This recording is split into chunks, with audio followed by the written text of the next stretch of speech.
This is the Resilient Advisor Show with Jay Coulter. One of the biggest challenges in financial services today is that we do not have enough financial advisors. There's a company out there called XY Planning that's done a great job of creating a launching platform for serious financial planners who want to go out and grow their own business. In this interview, I speak with Alan Moore and Michael Kitces of the XY Planning Network. They share some great data on what they're seeing inside of their network and share some ways that advisors can look at breaking away to independence. Here's the interview that I conducted at the XY Planning live event in Atlanta, Georgia. I'm here at the XYPN live conference with Michael Kitces and Alan Moore. Guys, I want to start with a story. In 2019, I came to my first XYPN live. I was an institutional money management guy. I'm excited to be at the conference. Awesome. I put my suit on, my tie, and I go downstairs. First day, coming down the escalators. And you are the only person in a suit or a tie. I really felt out of place. I saw shorts, flip-flops, babies at the conference. And I realized— Actual childcare on site. On site. Yeah, all the way back in 2019 yes, too. Absolutely. Yep. And I knew it was different. And I went back and I created a podcast after that experience. And I said, I think I've seen the future of financial planning with the next generation. I got some hate mail. They said, that's not real advice. Those people aren't going to make it. And boy, they could not be more wrong. Let me quote some stats that you guys gave today in your opening remarks. Okay, so 1,380 RIAs currently at XYPN. Yep. 13% of all financial planning RIAs, 100% of all state registered RIAs, and 25% of the Investopedia top advisors. Alan, what do you attribute those statistics to? Ultimately, there's just so much demand from advisors who want to be able to run a business the way that they want with autonomy. And, we talk a lot in our space about being independent, but you find out just how independent you are when you go to leave the firm that you're with. And so many advisors are looking to serve clients a certain type of client that they want to serve in a way that they want to serve, charging a fee they want to serve, that they want to charge, and working in a way maybe remotely or hybrid or for overseas that ultimately supports their own version of a great life. And so we just continue to see advisors really, I would say absorbing the education and expertise that we've been able to provide around how to build a successful business, develop a niche, get really focused and build that successful business. And we're seeing just the growth and really the explosion of the growth of our firms. You also mentioned that the audience was setting the standard in financial planning. What did you mean by that? We like to use the term real financial planning. A lot of folks say they do financial planning, but our definition of real financial planning is it really starts with, what are your goals? What are you hoping to accomplish out of life? And we're really the only profession that asks that question. Everyone else is rearward looking. And so we're the ones who say, okay, what do you want to accomplish out of your life? And then how do we ultimately align your finances to support that version of a great life? And so they really are setting the standard, the gold standard, in terms of what does it look like to do financial planning, to do comprehensive financial planning, to really be able to support their clients in all of their financial decisions. Michael, great data in your presentation this morning. As always, one stat that stood out to me. Yes. Schwab has experienced about 5% household growth over the past year. XYPN members, 28%. Dramatic. What do you attribute that to? So at its core, there's been this discussion in the industry for the better part of 10 years now of young people, to put in air quotes, our industry is based like anybody under 55 or so, right? Not a retiree or a near retiree. Young people don't want to pay for financial planning advice. They're simple and they'll just use robo-advisors. And so on the one end, I'm in my 40s now. Like anybody I know in their 30s and 40s, if you ask them to describe their financial life, the word that never ever comes up is simple. Like no one says that. Like I don't have portfolio complexities. Like that's not my problem. I have a big pile of assets. I'm trying to figure out how to withdraw from it. But I have a lot of complexity that's going on in my life. It just doesn't happen to be portfolio based. And what we ultimately found is there's an absolutely immense amount of demand for financial planning amongst people in their 30s, 40s, and 50s. They make enough income now at that age and stage of career. They have the ability to pay for advice, like really meaningful, substantive fees, but they don't have a liquid portfolio. Either they haven't built that up or they're building in a business or real estate or employee compensation, or it's just all tied up in their 401k. Like they don't have an asset base to manage, and they're not looking to buy a product because they don't want to engage on the commission side of the model. They just literally want to pay someone a meaningful fee for advice.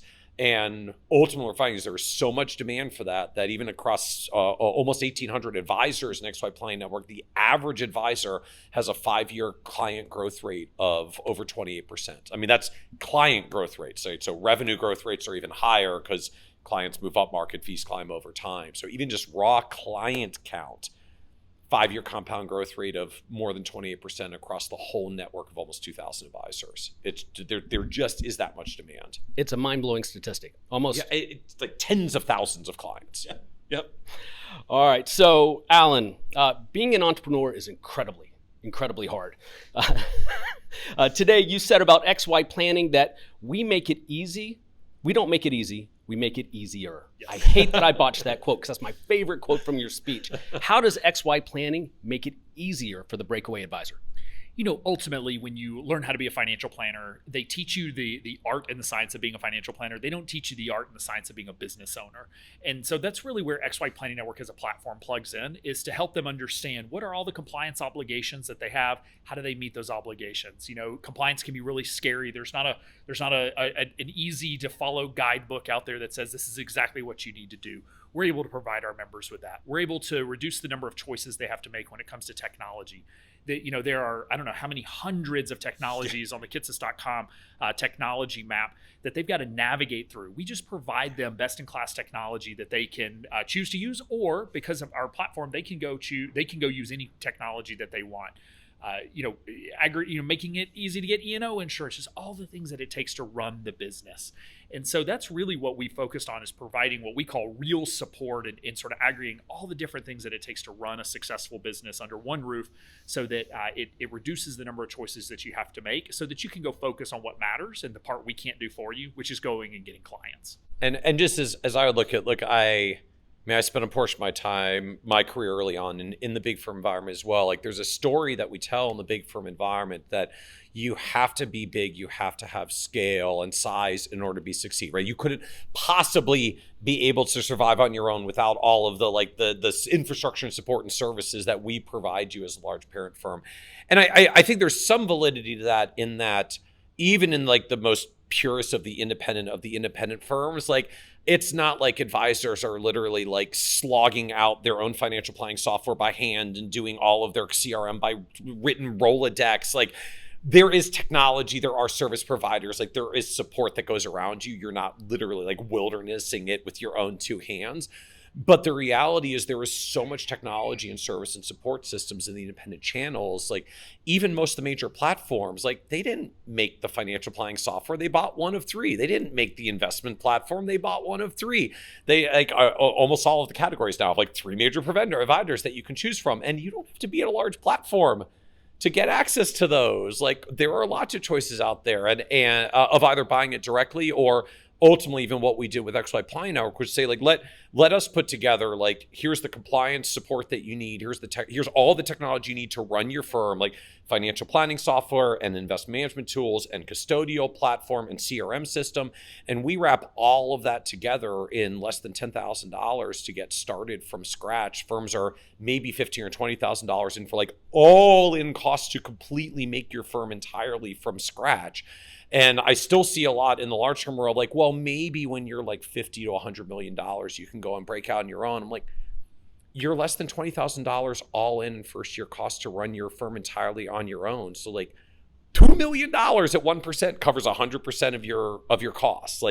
You don't need tens or hundreds of millions of dollars to be operating independently as a solo. Now, it's no magic. We buy a lot of the same technology that large firms do. We're large enough at 2,000 advisors. We can get at very reasonable rates and then make that available to members. But this idea that only large firms can possibly have the platforms to make you survive and get a big old chunk of your revenue in order to do it, it's simply not true. And we've now operated that for nearly 10 years, nearly 2,000 advisors. If we were a broker dealer, we would be one of the 20 largest.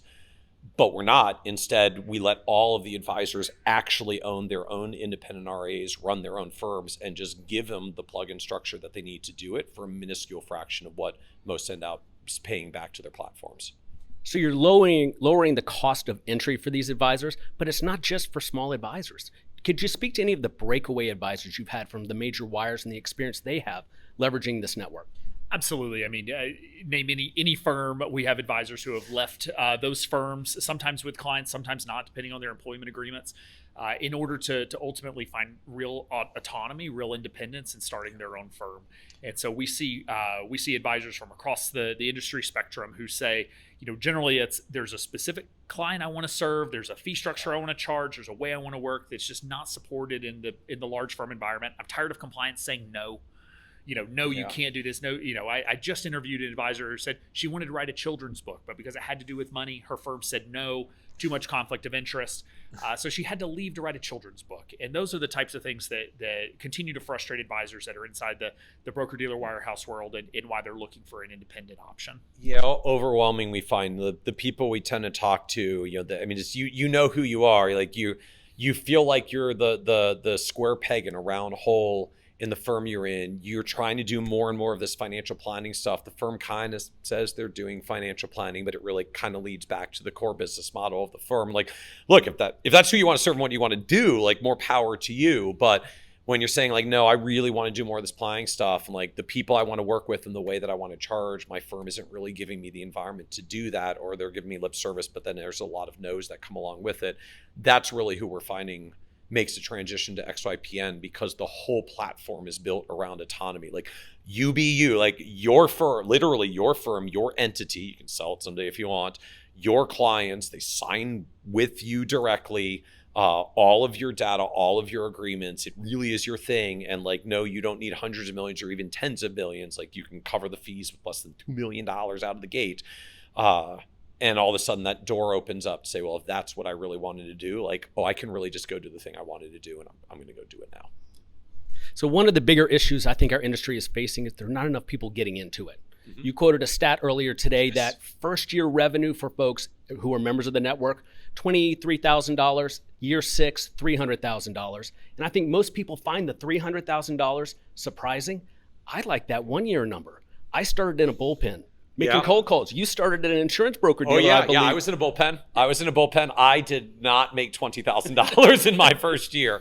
Nope. No, and how are we going to get the next generation of advisors trained up properly and into the marketplace? It seems like this platform could help facilitate that. Well, the irony for what we're seeing in practice, getting to the earlier statistics about the sheer amount of client growth that we're seeing from member firms offering subscription fee financial planning models, is most of them are very quickly like running headfirst into the capacity constraints of I can only service so many clients. Even if I get some good tech and some good platform and some good admin support around me, like I just hit a wall of how many client relationships I can manage, and then I need to hire. And we're seeing that happening writ large across the network. But like, they're not hiring, frankly, the way that a lot of us were hired coming in the industry. Like, oh, you're ready to be a financial advisor. We're like, I can set up a cubicle in my office with a phone book for you and like go at it. These are firms saying like, no, I have a flow of clients and a whole bunch to serve. I need you to just be an awesome financial planner for these people. And I will pay you a salary, a good salary, to just give amazing financial planning and service and make sure these people stay with the firm and feel well served. And to me, that's a huge shift that's emerging around growth tracks and entry paths into the industry. That, yes, I mean, even in the context of what we see for XYPN, if you really come in to start a firm from scratch and you don't have background experience, it's awful and you're struggling to make $20,000 in the first year, although 300 by 5 or 6 years in is a pretty good number. So you do get there. But honestly, I think what we're going to see more and more for the career track coming in is firms that we see at XYPN that are growing to the point that they need staff advisors to handle all the capacity challenges they're having because the model's growing so well. And you're not going to come in for a phone book to go get your clients. You're going to come in as an employee advisor to serve clients that are handed to you because there's recurring revenue attached to them, so it works for everyone. And you'll do that for 3 or 5 or 7 years and then decide like you'll stay in that job, or you'll move up and start building your own client base because the firm has an opportunity for that, or you'll decide to go out and hang your own shingle someday. But that becomes the career path. It's got salary, it's got stability, it's got experience building opportunities. And then later you decide if you actually want to build a client practice for yourself.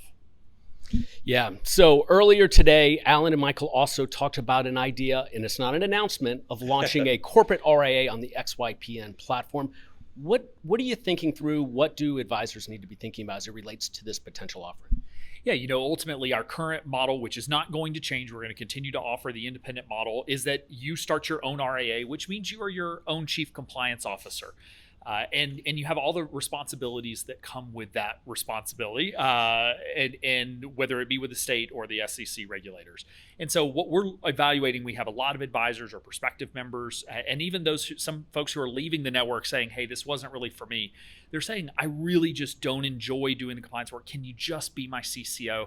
I don't enjoy, managing the technology. Can you just be my IT department? I just want to go do financial planning the way that I know to do it and do it the right way.